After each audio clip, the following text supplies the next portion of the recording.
Hello friends, welcome to Kema's Kitchen. இன்னைக்கு நம்ம கிச்சன்ல என்ன பார்க்க போறோம்னா ஒரு மார்னிங் பிரேக்ஃபாஸ்ட் ரெசிபி. சிம்பிளா டக்குன்னு ஆபீஸ் போற நேரத்துல இல்லனா வந்து பிள்ளைங்க ஸ்கூலுக்கு போற நேரத்துல சட்டுன்னு செய்யற மாதிரி ஒரு பிரேக்ஃபாஸ்ட் ரெசிபி. வாங்க இத எப்படி செய்யலாம்னு பார்க்கலாம். 2 ஸ்பூன் எண்ணெய் ஊத்திருக்கேன். அதுல ஒரு 1/4 ஸ்பூனுக்கு சீரகம் சேர்த்திருக்கேன். கடுகு உளுந்தம் பருப்பு, 1 ஸ்பூன் கடலை பருப்பு. இந்த பிரேக்ஃபாஸ்ட் செய்யறதுக்கு ரொம்ப லேட்லாம் ஆகாது.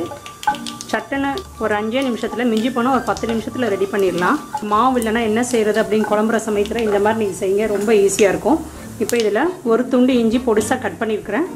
ஒரு பெரிய வெங்காயம் நீளமாக நறுக்கி வச்சுருக்கிறேன், அதை சேர்த்துக்கிறேன். வெங்காயம் நல்லா ஃப்ரை ஆகணும். இந்த சமயத்தில் உங்கள்கிட்ட ஒன்று சொல்லணும். ஜூலை 20 வந்து பர்த்டே பிடிச்சிச்சு, உங்களுக்கு எல்லாருக்குமே தெரியும். அந்த பர்த்டேக்கு வந்து விக்னேஷ் கிச்சனுங்கிறவர் வந்து எனக்கு வந்து விஷஸ் சொல்லி ஒரு வீடியோ போட்டிருந்தார் அவரோட கிச்சன் சேனலில். அவரும் ஒரு கிச்சன் சேனல் தான் வச்சுருக்கிறாரு, நானும் அதான் கிச்சன் சேனல் தான் வச்சுருக்கிறேன்.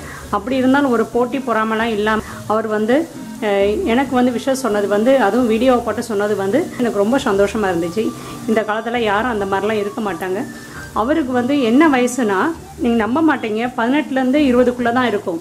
சின்ன பையன்தான். ஆனால் அந்த பையன் வந்து எவ்வளோ அழகாக குக் பண்ணுறாரு தெரியுமா? ரொம்ப ஒவ்வொன்றையும் வந்து ரசித்து பண்ணுவார். அவ்வளோ அழகாக பண்ணுவார். செட்டிநாடு கார சட்னின்னு ஒன்று செஞ்சார்.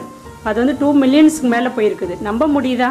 ஒரு சின்ன பையன், அதுவும் காலேஜ் போய்கிட்டு குக்கிங்கும் பண்ணி அதுவும் வந்து சக்ஸஸ்ஃபுல்லாக பண்ணிக்கிட்டு இருக்கிறார் பாருங்களேன்.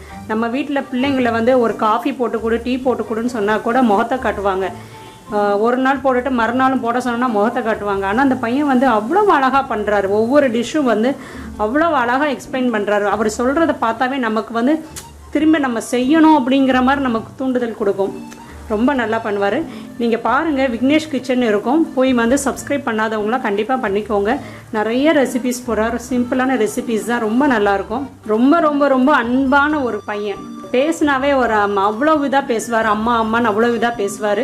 All the best Vignesh. இப்போ வந்து நமக்கு வெங்காயம் நல்லா வதங்கிடுச்சு. நான் இதில் கருவேப்பிலை சேர்த்துக்கிறேன். இது கூட 4 பச்சை மிளகாய் மட்டும்தான் காரம், அதனால் பச்சை மிளகாய் சேர்த்துக்கோங்க. அது நீளமாக நறுக்கிக்கோங்க, குழந்தைங்க வாயில் கிடச்சிடக்கூடாது, அதுக்காக நீளமாக நறுக்கி போட்டிருக்கிறேன். அரை தக்காளி பொடிசாக கட் பண்ணியிருக்கிறேன், அதை சேர்த்துக்கிறேன். மஞ்சள் தூள், இதெல்லாம் நல்லா வதக்கிக்கலாம். ஒரு உருளைக்கிழங்கு நல்லா மெலிசாக கட் பண்ணியிருக்கிறேன், அதை சேர்த்துக்கிறேன்.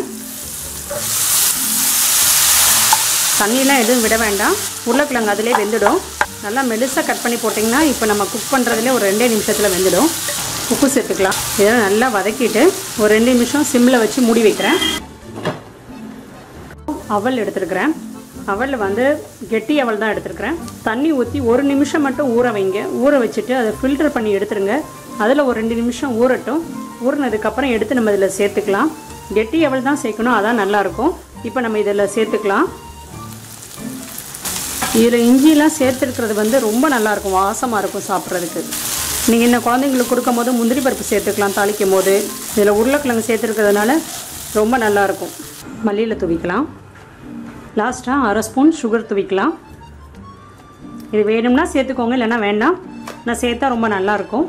நல்லா மிக்ஸ் பண்ணி விட்டுட்டு மூடி வச்சுருங்க. அவ்வளோதான், நமக்கு ரெடி. அவல் உப்புமா ரெடி. 10 நிமிஷத்தில் ரெடி பண்ணிடக்கூடிய ஒரு ஈஸியான பிரேக்ஃபாஸ்ட் இது. நீங்களும் செஞ்சு பாருங்கள். செஞ்சு பார்த்துட்டு கமெண்ட்ஸை சொல்லுங்கள் எப்படி இருந்துச்சுன்னு. இந்த ரெசிபி உங்களுக்கு பிடிச்சிருந்துச்சுன்னா என்னோடய சேனலை மறக்காமல் சப்ஸ்கிரைப் பண்ணிக்கோங்க. நாளைக்கு வேறு ஒரு டிஷ்ஷோடு திரும்ப வந்து நான் உங்களை மீட் பண்ணுறேன். தேங்க்யூ.